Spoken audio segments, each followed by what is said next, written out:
والمرسلين وعلى آله وأصحابه أجمعين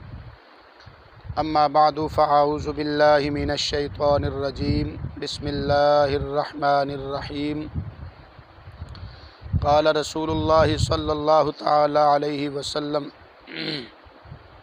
إنك لن تنفق نفقة تبتغي بها وجه الله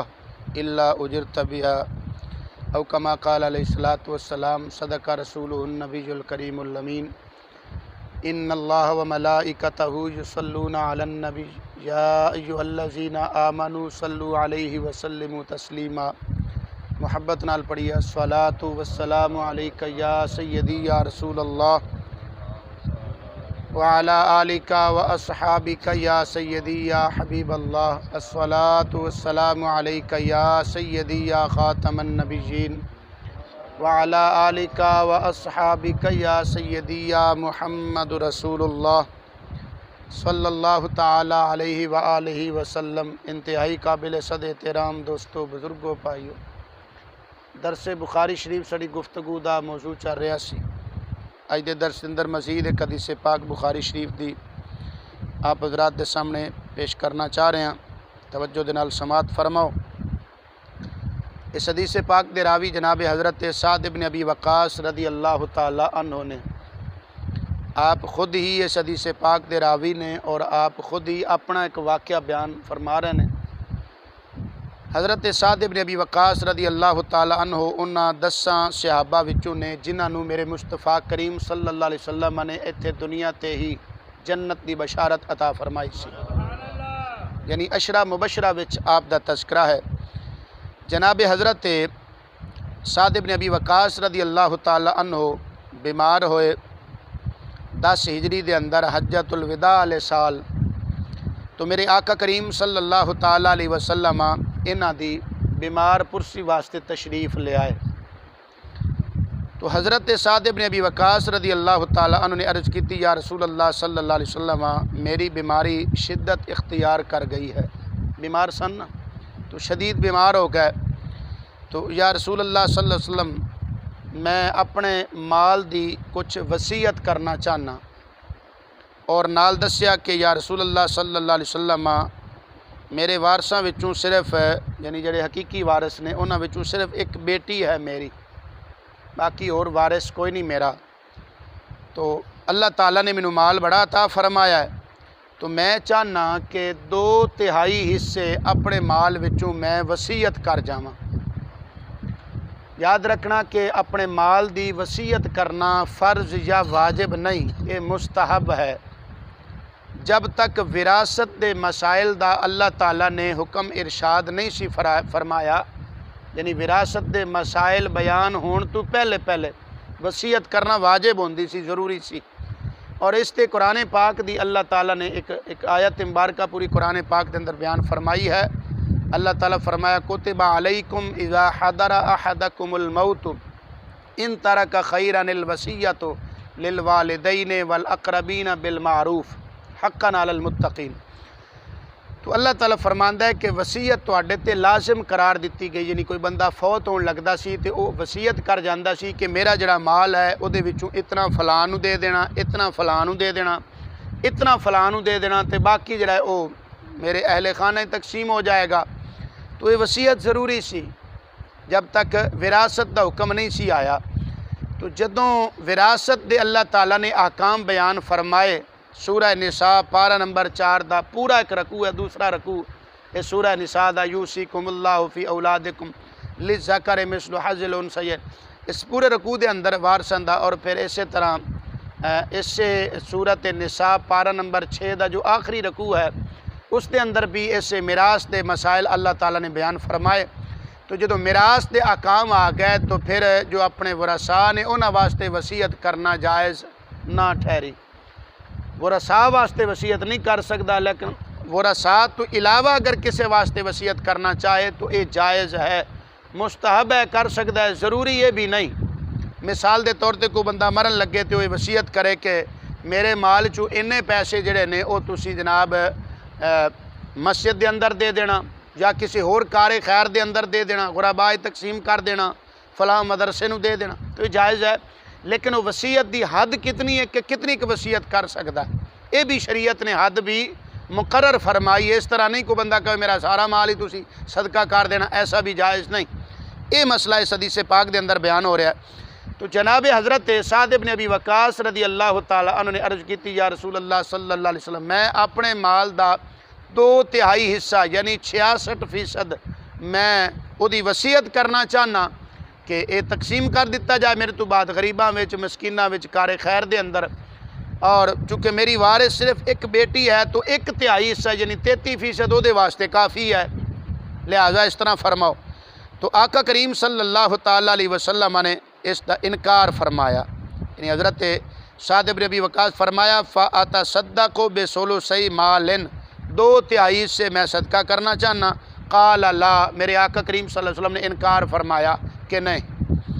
انہاں دوبارہ عرض کی تھی قُلْتُ بِالشَّطْرِ، یا رسول اللہ میں پھر ادھا مال، چلو 2/3 نہیں تو یعنی 66% نہیں تو پھر 50% اپنا مال جڑا ہے وہ دی وصیت کرنا چاہنا کہ صدقہ کر دیتا جائے۔ تو میرے آقا کریم صلی اللہ علیہ وسلم نے فرمایا لا، یہ بھی جائز نہیں۔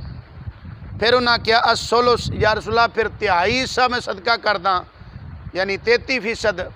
اتنا دے صدقہ کرن دی اجازت عطا فرماؤ۔ تو میرے آقا کریم صلی اللہ علیہ وسلم نے فرمایا ہاں اتنا جائز ہے۔ وَالثُّلُثُ كَبِيرٌ أَوْ كَثِيرٌ، فرمایا ثلث جڑا تیسرا حصہ ہے یہ بھی بہت زیادہ ہے، بہت زیادہ ہے، لیکن اتنی وصیت کرنا یہ جائز ہے۔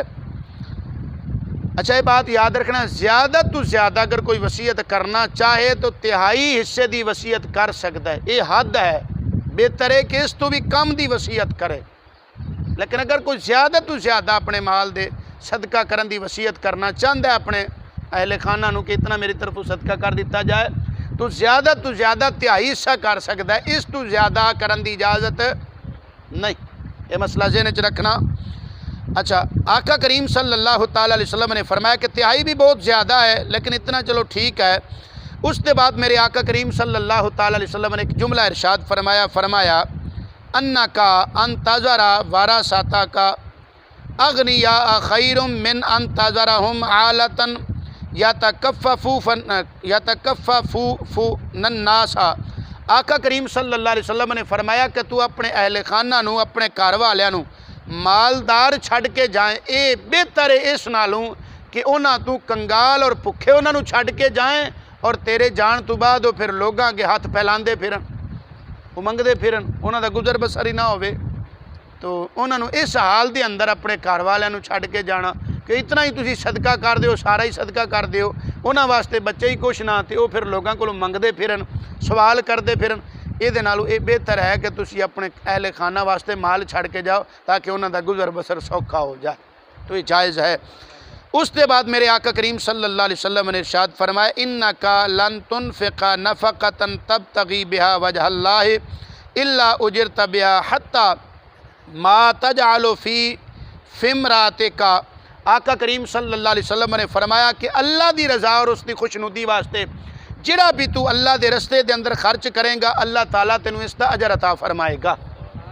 حتیٰ کہ فرمایا اگر ثواب دی نیت نال اللہ دی رضا سمجھ کے، اللہ دا حکم اور اس دی خوشنودی سمجھ کے، فرمایا بندہ جو اپنی بیوی دے منہ جو لقمہ دیندا ہے نا، یعنی انہوں کھان نو جو روٹی دیندا ہے نا، اگر ثواب دی نیت نال کما کے دیندا ہے اللہ اس تے بھی اس نو اجر و ثواب عطا فرماندا ہے۔ اپنے بیوی بچیاں دے منہ جو بندہ لقمہ پاندا ہے کی مطلب؟ ضروری نہیں برکیاں توڑ توڑ کے وہ منہ چ پانیاں نے، مطلب گل دا ہے اگر یہ بھی کر لو تو کوئی نجائز نہیں شرعن، مطلب یہ کہ جو تسی انہوں نے کما کے روٹی کما کے رزق کما کے انہوں نے دیندے ہو تاکہ میرے بچے کھان میری بیوی کھاوے، تو اگر تسی کمائی اس نیت نال کر دیو اپنے بیوی بچیاں واسطے کہ یہ بھی اللہ دا حکم ہے، اس کے اندر اللہ تعالیٰ دی رضا ہے۔ آقا کریم صلی اللہ تعالیٰ علیہ وسلم نے خود اپنے اہل خانہ نو خرچہ دیتا ہے، ضروری ہے خرچ دینا چاہیے، تو اللہ دینا تے ہے ہی، تسی نہ بھی دیو نا تو ہن تے ملک دا قانون ہے زبردستی تواڈے تے خرچہ پی جاندا ہے، خرچہ تے تانوں پی ہی جانا ہے، تسی منو تے پاویں نہ منو، لیکن اگر تسی خود خوش ہو کے اللہ دی رضا سمجھ کے، اللہ دی خوشنودی سمجھ کے تسی یہ عمل کرو گے تو پھر اللہ تعالیٰ تانوں اس تے ثواب بھی عطا فرمائے گا، اس تے بھی فضیلت ہے، بہت زیادہ درجہ ہے۔ تو بہرحال تو جناب حضرت سعد بن ابی وقاص رضی اللہ تعالیٰ عنہ آپ کہنے لگے یا رسول اللہ میں تے بیمار ہو گیا مکے دے اندر تے ہن میں رہ جاواں گا تے باقی میرے جو ساتھی نے وہ چلے جان گے تے میرا کی بنے گا، میں تنہا رہ جاواں گا، یعنی اپنی تنہائی دا ذکر کیتا۔ تو میرے آقا کریم صلی اللہ تعالیٰ علیہ وسلم نے اپنی نگاہ نبوت دے نال ویکھ کے اتھے ایک جملہ ارشاد فرمایا۔ اس حدیث پاک دا میں آخری جملہ عرض کرنا چاہ رہے ہیں۔ میرے آقا کریم صلی اللہ تعالیٰ علیہ وسلم نے ارشاد فرمایا انکا لن تخلف فتعمل عملا صالحا الا ازددت به درجة ورفعة ثم لعلك ان تخلف حتى ينتفع بها اقوام ويضر بك آخرون۔ آقا کریم صلی اللہ تعالیٰ علیہ وسلم نے ارشاد فرمایا جو بھی تو عمل کریں گا اللہ تعالیٰ تینوں اس تے تیرا درجہ بلند فرمائے گا، تیرا رتبہ بلند فرمائے گا، اور فرمایا کہ امید ہے کہ تینوں اللہ تعالیٰ ہجے رکھے گا۔ کی مطلب آقا کریم صلی اللہ علیہ وسلم نے دسیا کہ اس مرض تو فوت نہیں ہوئے گا، پریشان نہیں ہونا۔ فرمایا امید ہے اللہ تعالیٰ تینوں ہجے باقی رکھے گا، اور کچھ قوم تیرے کول فائدہ حاصل کرن گے تے کئیاں نوں نقصان ہوئے گا۔ کی مطلب ایمان آلیاں نوں ایسا تیرے کول فائدہ ہوئے گا تے اجے کئیاں کافراں نال تو جنگ لڑنی ہے انہاں نوں تیرے کول نقصان بھی ہوئے گا، یعنی انہاں نے تیرے ہتھوں مرنا بھی ہے۔ اور پھر اسی طرح ہویا آقا کریم صلی اللہ تعالیٰ علیہ وسلم دی پیشین گوئی پوری ہوئی، اور میرے آقا کریم صلی اللہ علیہ وسلم دی حیات ظاہری تک بھی حضرت سعد بن ابی وقاص زندہ رہے، اور پھر حضرت صدیق اکبر دے دور خلافت دے اندر بھی آپ حیات رہے، اور حضرت عمر فاروق دی ساری خلافت دے دور دے اندر بھی آپ حیات رہے، حتیٰ کہ حضرت عمر فاروق نے جو 6 افراد تے مشتمل جو مجلس شورا کمیٹی جو 6 افراد تے مشتمل کہ انہاں وچوں کسی ایک نوں تسی میرے تو بعد خلیفہ چننا ہے، انہاں 6 وچ بھی حضرت سعد بن ابی وقاص موجود سن، اور حضرت جناب عمر فاروق رضی اللہ تعالیٰ عنہ دے دور خلافت دے اندر ایران واسطے انہاں نوں سپاہ سالار سعد بن ابی وقاص نوں بنا کے آپ نے بھیجیا سی، اور ایران انہاں دے ہتھوں فتح ہویا ہے۔ پھر ہاں جی تو عرصہ دراز پھر زندہ رہے، تو آقا پھر بعد دے اندر آپ دی حضرت عثمان غنی دے دور خلافت دے اندر آپ دا بھی کچھ وقت پایا، تو بعد دے اندر بہت بعد آپ دی وفات ہوئی ہے۔ تو اس تو پتہ لگا آقا کریم صلی اللہ تعالیٰ علیہ وسلم اپنے امتیاں دے جو وقت وفات ہے انہاں نوں بھی جان دے نے۔ آندے نا کہ کئی آندے نبی کو تو اپنی خبر نہیں میرے ساتھ کل کیا کیا جائے گا، بھئی یہ حدیث تو انہوں نظر کیوں نہیں آندی؟ آقا کریم صلی اللہ تعالیٰ علیہ وسلم فرما رہے نے کہ تیرے تو کچھ قوم نو فائدہ ہوئے گا تے کئیاں نو تیرے تو نقصان بھی پہنچے گا، یعنی ایمان والے نو فائدہ تے کافراں نو نقصان پہنچے گا۔ تو آقا کریم صلی اللہ تعالیٰ علیہ وسلم نے اپنی نگاہ نبوت دے نال اس چیز نو ملاحظہ فرما رہا سی۔ تو اس حدیث پاک دے کولوں چند ایک مسائل ثابت ہوئے۔ پہلا تے یہ ہویا کہ اپنی بیوی بچہ تے خرچ کرنا بہت زیادہ ثواب اور فضیلت ہے۔ دوسرا مسئلہ ثابت ہوتا ہے کہ اپنے اہل خانہ واسطے مال جمع کرنا کٹھا کرنا مستحب ہے، جائز ہے، کوئی ناجائز نہیں۔ وہ کٹھا جو کیتا ہوئے وہ بھی جائز طریقے نال، یعنی رزق حلال دے نال وہ کمایا ہوئے، رزق حرام نال نہ ہوئے، رزق حلال ذریعہ حلال ہوئے کمان دا تو وہ بھی جائز ہے۔ اور پھر وصیت کرنا بھی جائز ہے، لیکن وصیت دی حد جڑی زیادہ تو زیادہ تہائی سے اس تو زیادہ جائز نہیں۔ تو اپنے اہل خانہ واسطے مال چھڈ کے جانا بھی جائز ہے۔ اور پہلا مسئلہ جو اس حدیث پاک تو جو میں شروع وچ بات عرض کی تھی کہ اپنے مسلمان بھائیاں دی بیمار پرسی کرنا میرے مصطفیٰ کریم صلی اللہ علیہ وسلم دی سنت مبارکہ ہے۔ آقا کریم صلی اللہ علیہ وسلم ہر بیمار دی جو مسلمان اپنا امتی ہوں دی بیمار پرسی فرماندے سن، تو اس دے تحت آپ نے سعد بن ابی وقاص دی بھی بیمار پرسی فرمائی۔ تو بہرحال کئی ساری یہ حدیث پاک کئی سارے شرعی مسائل دا مجموعہ ہے۔ اللہ تعالیٰ سنو سب نو سمجھن دی عمل دی توفیق عطا فرمائے۔ آمین و آخر دعوانا ان الحمدللہ رب العالمین۔